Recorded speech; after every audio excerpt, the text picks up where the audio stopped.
यह जो रत्न निकले इनका क्या प्रभाव है?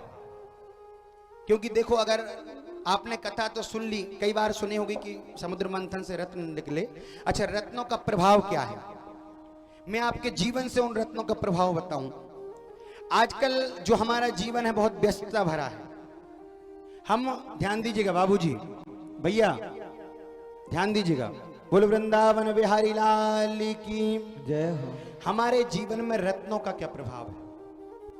रत्न होते हैं 9 प्रकार के, उपरत्न होते हैं अनेक प्रकार के। और जो हमारे जीवन में व्यक्ति दुखी होता है ग्रहों से, एक तो कर्म से दुख मिलता है और एक देवताओं से दुख मिलता है। पहले बताया था देविकता, देवताओं से दुख मिलता है। तो देवता कैसा कैसा दुख देते हैं? बोले उन देवताओं के दुख से दूर होने के लिए और अनेक अनेक देवताओं को प्रसन्न करने के लिए। कैसे? हमारी एक बहुत बड़ी समस्या है, हमें चाहिए भोजन और भजन करते हैं भगवान शिव का, उनसे मांगते हैं। काम अन्नपूर्णा जी का है, मांगते भगवान शंकर से हैं। होना है निरोग, कहते हनुमान जी से हैं। अश्विनी कुमारों का काम है, निरोग होना है तो अश्विनी कुमारों की आराधना करो, निरोग हो जाओगे। ऐसे ही महाराज ने रत्नों का हमारे जीवन से बहुत बड़ा प्रभाव रहता है। रत्न हमारे जीवन को एक्सीलरेट करते हैं, समझे? गाड़ी को अगर तेज भगाना है तो एक्सीलेटर दबाना पड़ेगा। ऐसे ही क्या रहता है, बोले 70-80% तो हम लोग काम करते हैं। जैसे एक उदाहरण दूं, बच्चा मेहनत करता है, पढ़ाई की आप तैयारी कर रहे हैं, पढ़ाई की खूब आपने तैयारी की, लेकिन परिणाम में क्या हो रहा है? बोले 1-2 अंकों से रह जाते हैं। होता है 1-2 अंकों से नौकरी लगने में रह जाते हैं। तो वह कारण क्या होता है? देवताओं का प्रकोप। और मैं आपको एक गारंटी की बात बता दूं, अगर आप जन्म कुंडली देख करके अगर रत्न पहनते हैं तो ये मेरी 100% गारंटी, काम वो करता है। नौकरी का काम किसका है? भगवान बृहस्पति का। देवता जो बृहस्पति होते हैं। अगर आपको टीचर बनना है, अगर आपको वकील बनना है, अगर आपको डॉक्टर बनना है, तो आपको महाराज गुरु को मनाने की आवश्यकता है। गुरु का रत्न कौन सा है? पुखराज। पुखराज होता है। क्या होता है, आजकल हम इतने व्यस्त हैं, अगर हम आपसे कहें कि आप गुरु को मनाओ, गुरु को मनाने के लिए क्या करो? 7 घंटे गुरु का जप करो।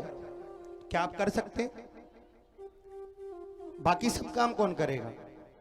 तो रत्न का प्रभाव क्या होता है? रत्न महाराज हमने अपनी उंगली में धारण किया, वह अपना प्रभाव डालता रहेगा, अपना प्रभाव करता रहेगा। हम पढ़ाई लिखाई करते हैं, सफलता नहीं मिलती तो महाराज पुखराज रत्न काम करेगा। हमें तेजस्वी बनना है, तपस्वी बनना है, और उसके साथ साथ महाराज आगे बढ़ना है। किस क्षेत्र में? सूर्य के क्षेत्र में। ब्लड कैंसर की समस्या है, ब्लड प्रेशर अगर बढ़ता है, इस क्षेत्र में अगर आगे बढ़ना है तो सूर्य भगवान को मनाने की आवश्यकता है। सूर्य भगवान हमारे अंदर तेज उत्पन्न करेंगे, तो सूर्य का जप भी करें, सूर्य को मनाए भी। और सूर्य का रत्न होता है माणिक्य। माणिक्य रत्न धारण करें तो सूर्य का काम होगा। मन को शांत करना है, मन शांत नहीं रहता, ब्लड प्रेशर हाई होता है, और ब्लड में जब समस्याएं ज्यादा होती हैं, मन एकाग्र नहीं रहता, तो उसके लिए मोती रत्न धारण करने की आवश्यकता होती है। अगर मोती रत्न धारण करते हैं, भगवान शिव की आराधना करते हैं और चंद्रमा को अगर मनाते हैं, तो महाराज मन स्थायी रहता है, ब्लड प्रेशर कंट्रोल में रहता है।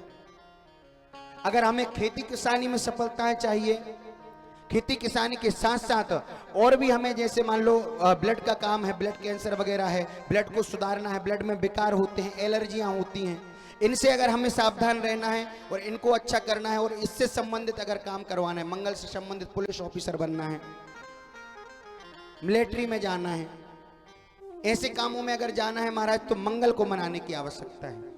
हनुमान जी की आराधना करें, मंगल ग्रह को मनाएं, और मंगल का रत्न होता है मूंगा। मूंगा रत्न धारण करें।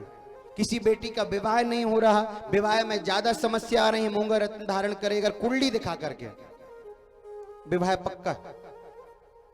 अगर आपको बुद्ध से संबंधित काम करना है, कोई व्यक्ति तोतला है, वकील बनना है, डॉक्टर बनना है, और तो और इस रत्न के बारे में जो मैं बता रहा हूं, यह पन्ना बुद्ध का रत्न होता है। इसमें तो इतना सामर्थ्य होता है महाराज, अगर पन्ना रत्न आप धारण किए हुए हैं, तो अगर अकाल अगर आपका कुछ होना है, इसमें इतना सामर्थ्य है, या तो यह रत्न टूट जाएगा या गिर जाएगा, लेकिन जब तक आपकी उंगली में है आपका एक्सीडेंट भी नहीं होने देगा।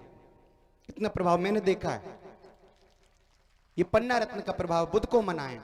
अगर आपको अच्छी जॉब चाहिए तो गुरु को मनाएं, पुखराज रत्न धारण करें। सौंदर्यता बढ़ानी है, स्टैंडर्ड बढ़ाना है जीवन में, तो शुक्र का रत्न ओपल या हीरा।